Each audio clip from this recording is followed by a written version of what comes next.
그 처녀를 그의 아버지 문에서 끌어내고 그 성읍 사람들이 그를 돌로 쳐 죽일지니 이는 그가 그의 아버지 집에서 창기의 행동을 하여 이스라엘 중에서 악을 하였음이라.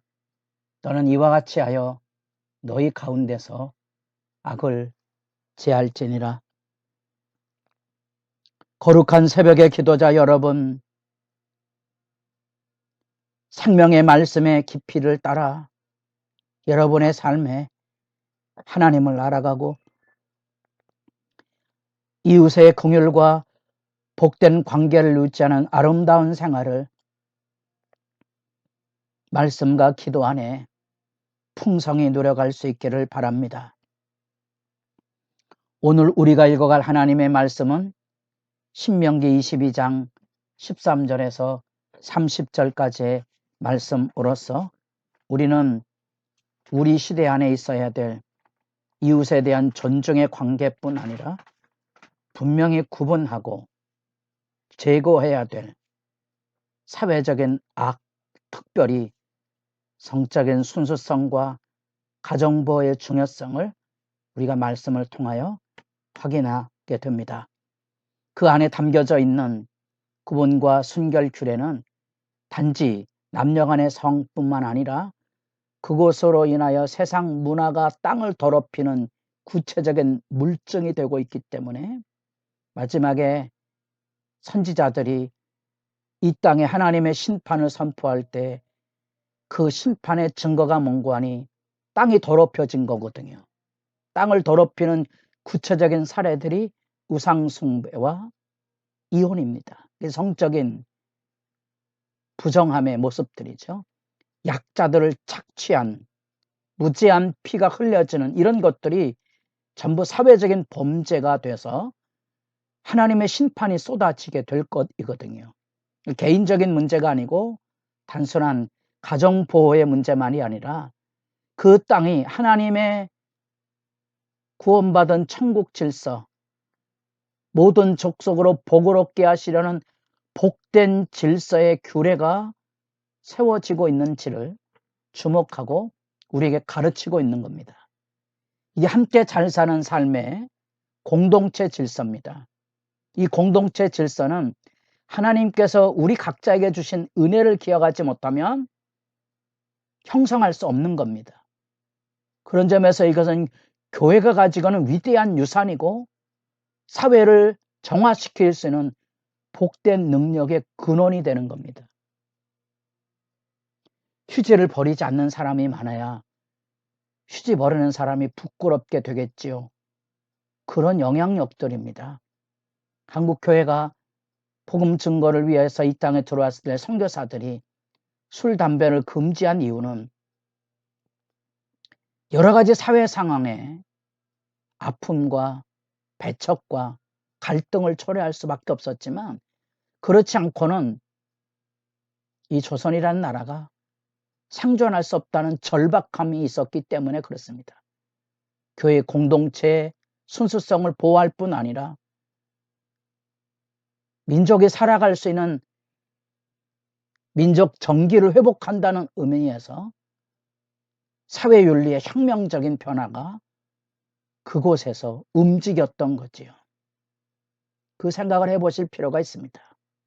그래서 단순히 순결이라는 주제를 성적인 억압이라는 세상의 구조로서 말씀을 읽지 않도록 주의하시고 고대 사회 안에서 이런 의미가 무엇을 의미하고 있는지 술, 담배를 왜 금했는지 이런 그 당대의 사회적인 의미를 생각하시며 오늘날의 우리 교회가 우리가 이루어가야 할 진정한 의미의 가정보호와 성적 윤리가 무엇인지를 충분히 일깨우고 또 가르쳐서 빛이 돼야 될 문제가 있는 거지요. 그래서 결혼한 상태에서 약혼한 상태에서 미혼관계 상황 속에서 이루어지는 성적 남용과 성폭행에 대한 다양한 상황에 대한 법적인 질서를 일깨워 주고 있습니다. 일부 다처제 사회였다는 것도 여러분 잊지 마시고 이랬을 경우 여러 아내를 두고 마음에 드는 아내가 있고 그렇지 않은 아내가 있어서 장자의 권리가 미움을 받는 아내에게 있다면 사랑하는 아내, 아들에게 장자가 아님에도 장자권을 넘겨주려고 하겠죠. 21장에 나타난 그런 이야기들의 근원입니다. 실제로 이런 문제를 가지고 인간이 마음에 들지 않는 아내를 축출하기 위해서 아내에게 누명을 뒤집어 씌워서 부정한 행실을 통하여 아내를 내쫓으려고 하는 이 남편의 탐욕을 잘 구분해서 엄격한 처벌을 요구하고 있는 것을 봅니다.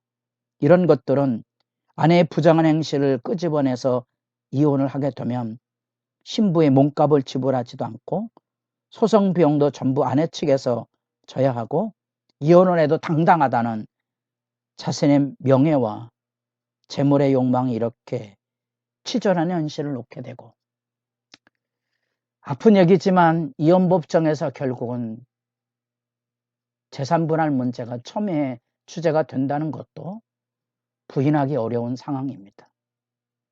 교회에 갈등이 일어나면 이런 돈 문제, 명예 문제 이런 거 있잖아요. 이런 것들은 하나님의 말씀 앞에서 뭘 원하는 건지를 우리 인간의 내면의 죄악상을 잘 분별해서 살필 필요가 있다는 사실입니다. 남자의 거짓이 드러나면 은 100세겔, 보통의 집창금의 2배죠. 당대의 상황 속에서 아주 중차대한 벌금이고 매질을 해서 징계를 분명히 하고 평생 그 아내를 버리지 못하도록 결혼관계 안의 책무를 일깨워주고 있을 뿐만 아니라 여자의 경우 이런 성적인 부정이 드러날 경우 아버지 집으로 돌려보내고 창기 노릇을 함으로 인해서 돌로 쳐 죽이는 악을 제거하는 엄벌의 문제를 여기 다루고 있습니다. 이런 문제들을 성차별이 이런 관점에서 이해하려면 말씀을 이해하기 어렵습니다. 이 중체대한 범죄 사건에 대해서 하나님의 뜻이 무엇인지를 충분히 우리가 받아들이고 우리 시대 안에 과연 우리는 어떻게 이런 문제를 해결해 갈 것인가를 그 말씀 앞에 겸손히 한 개인의 문제가 아니고 땅을 더럽히는 공동체의 오염으로 번져가고 있는 일상이 되어버린 거죠. 우리 시대 안에 이 동성애가 이제 일상이 되어버린 사회 인권의 문제로 변화되어 버린 실태 아닙니까? 그래서 이것은 인권 문제로 다루면 앞으로 교회가 동성애 문제에 대하여 성경적인 이야기도 할 수 없는 그런 상황에까지 이를 수밖에 없다는 겁니다.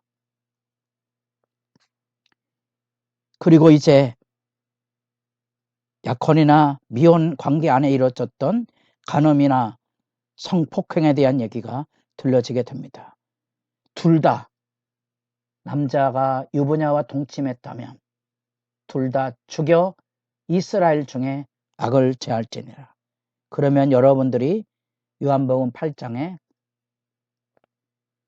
간음한 여인을 붙잡은 사례를 기억하시죠?